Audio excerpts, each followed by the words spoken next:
Tebe okuva mu ggombolola ya Mutuba 5 ne Mutuba 4 bakedde kukola bulungi bwansi wakati mu kwetegekera amazaalibwa ga Kabaka ag'emyaka 71 egy'ekitiibwa.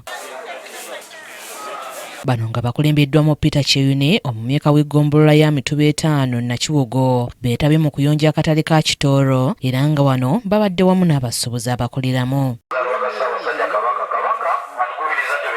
Abasuubuzi ab'enjawulo abeetabye mu nteekateeka eno bategeezezza nti okuva lwe kiri ng'akatale kano katunda okusinga byakulya baagadde okusooswaza ensonga y'obuyonjo okusikiriza n'abaguzi okwettanira akatale kano ng'era baagaliza Kabaka amazaalibwa amalungi.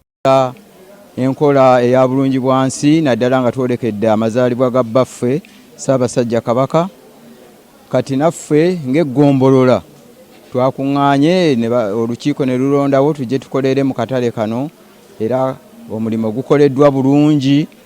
Yonja n'olwekyo nkubiriza abantu bonna era ne neebaza Ssaabasajja ssebo weebale tubeererawo weebale kulaba nti tubeera abalamu ate weebale buli ssaawa ng'otujjukiza okweyonja ate n'otuwa practice ega nti tudduke tubeere abalamu ate ng'era eno we tugula kits ezo eziyambako abo abalwadde. Ngero okubakubiriza tibakuume obuyonjo kubanga akatale kaffe kakyali kapya bwe bataakakuume nga kayonjo era kajja kusebengerera.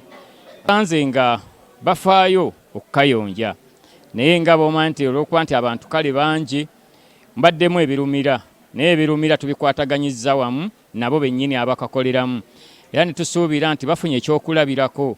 Nze omutongole wa Ssaabasajja wa Kiwafu Central sirema butaagaliza Ssaabasajja okutuuka obulungi ku mazaalibwa ge.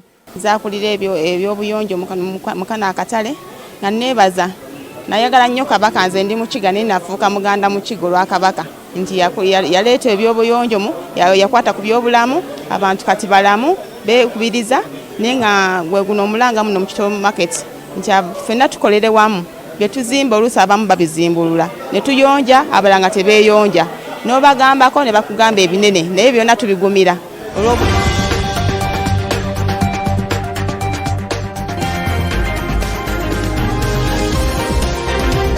Brought to you by Shine Country Resort